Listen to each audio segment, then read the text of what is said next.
First, the USDA's Justice for All non-discriminatory statement, which simply states that all persons must be treated equally without regard to their race, color, national origin, sex, religious creed, disability, age, political beliefs, or reprisal or retaliation for prior civil rights activity, and that our institution provides an inclusive space for all. For more information on the And Justice for All statement, please visit the USDA's website. Hi everyone, my name is Brian from FCHS Rutgers Cooperative Extension of Gloucester County, here with another Family Foodie event. So the program that we're doing today is made possible through a grant from New Jersey Department of Health and New Jersey SNAP-Ed. So for this week's class, we are going to continue talking about healthy snacking. So if you didn't tune in on Tuesday, we had a class on snacking and how to make guacamole, which is one of my favorite recipes. So this week, we're going to do a healthy salsa recipe and talk a little bit about healthy snacks. So usually when we think about snacks, we think of unhealthier types of foods, we think of like processed foods, we think of foods that are higher in saturated fats and like sodium, but it doesn't have to be that way. So when we center our snacks around healthier types of foods like fruits and vegetables, we are going to make sure that we're getting all those good nutrients that we need, we're limiting our saturated fat and our sodium, and we're getting all the nice fruits and vegetables that we need for our diet as well. So just going to reach for my plate here. So we always go over my plate. This tells us what we need to eat to be healthy. So really important to focus on getting those fruits and vegetables. So if you don't get them, in your meals, that's okay. You can do it like we're doing here with different snack recipes, and we can incorporate fruits and vegetables that way to make sure we get a nice, well-rounded diet. So this week we are going to do salsa. On Tuesday we talked about guacamole, great recipe with avocados, really high in those unsaturated fats that we want to make sure we get enough of. But this week's salsa, the highlight, the main ingredient that is tomatoes, right? So with tomatoes, they're not currently in season in New Jersey, but they're going to be very soon. So it's going to be a great recipe for the summertime. In the meantime, I usually always get the smaller either grape or cherry tomatoes, whether it be in the winter or the spring when we can't get local tomatoes. I find the larger ones in the winter don't really have much flavor, so I'll get the smaller ones. These ones are usually still pretty sweet. But then in the summer, we get it locally, get any kind of tomato that you would like. The Jersey tomato always tastes really good, so I highly recommend getting those. Alright, so this week we are doing, again, salsa, specifically a pico de gallo salsa. So that just means that the tomatoes and everything else are going to be in bigger pieces. We're not going to use a blender and blend it up. You could always do that if you wanted to, that's totally fine. That would be more of just a regular salsa, but the pico de gallo version just has everything just kind of chopped up without actually blending it up. So, again, going back to my plate, the main ingredient for this recipe is the tomato. So, always a big debate whether tomato is a fruit or a vegetable. So, biologically, tomato is a fruit. However, chefs use them as vegetables. They're not as sweet as the fruits that we typically think of. So for our purposes, it's going to fit in that vegetable section. And the other ingredients, again, it's all fresh things. We're going to put an onion, we're going to put pepper, cilantro, garlic, also all vegetables. So we're getting a good amount of vegetables with this recipe, so that's really good because most of us do not get enough vegetables in our diet. And then you could use this as a dip, you could use it as a side, as a topping for different recipes, but usually you're just going to serve it with whole grain crackers or whole grain tortilla chips, and we'll get some of our grain section as well.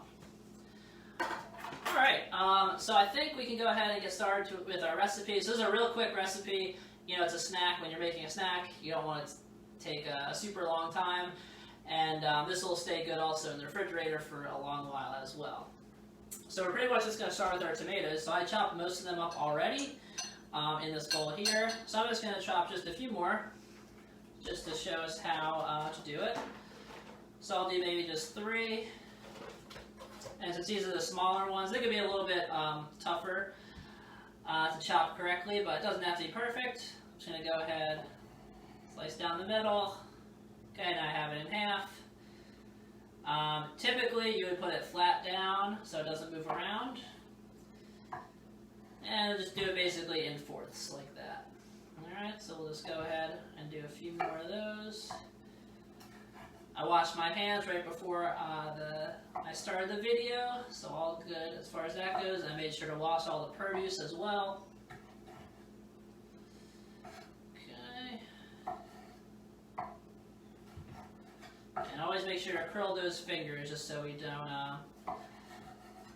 don't get any cuts or anything like that. Okay, this one's a little bigger, so I'll do a few more.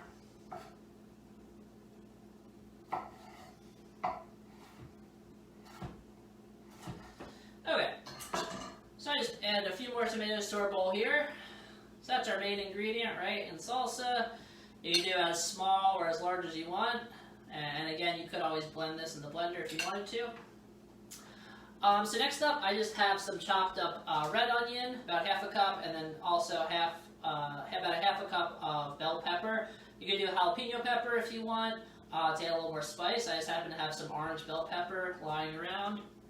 So I'm going to go ahead and add that to our salsa as well. It's going to be nice and colorful. Always good to incorporate, different colored fruits and vegetables into your diet, making sure you get all those different nutrients from each color group. So let's go ahead and stir those up.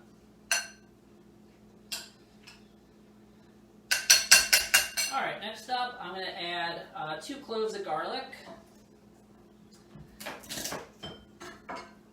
And if you don't have garlic cloves, feel free to add in, garlic powder if you have that. Or you could just, if you're not a fan of garlic, to leave that part out.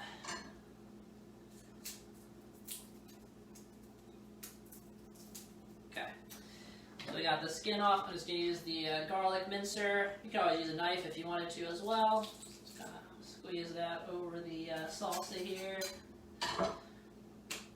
Okay. Do one more.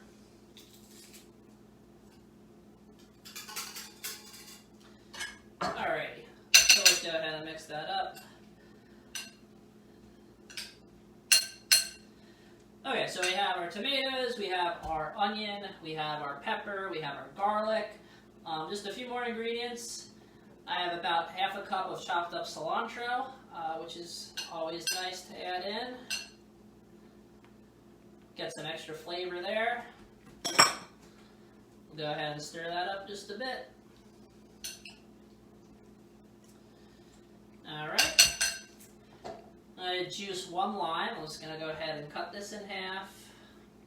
And you can just squeeze it right over the top.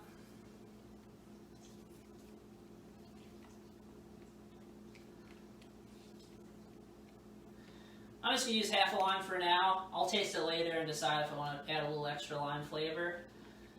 And I didn't mention this before, but it's about 2 cups of tomatoes, give or take. Doesn't have to be an exact measurement. There's one of those recipes where you can just kind of taste it and then adjust it as you go. Alright, so we have our lime juice. Last 2 things, just a little seasoning. So I'm going to add about ½ a teaspoon of salt.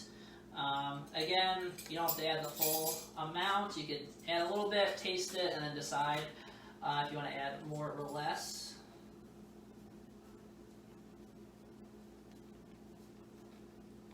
Okay. So probably about ¼ teaspoon. A little salt there. And then I'm going to add a little bit of cumin as well. Same thing, about ½ a teaspoon, give or take. Just to add some nice flavor.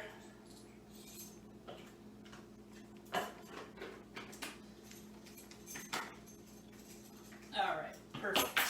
So, we're just going to stir this up.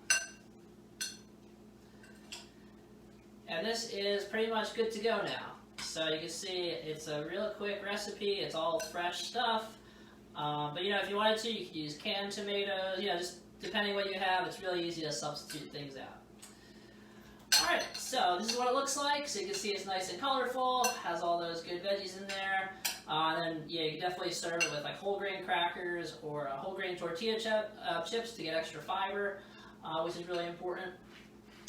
But that's basically it for today's class. So thank you all for tuning in today. We're going to be back next week with 2 more classes. We're going to be talking about portion sizes and doing a couple recipes with those classes as well. All right, so thanks again, everyone, and we'll see you all next week.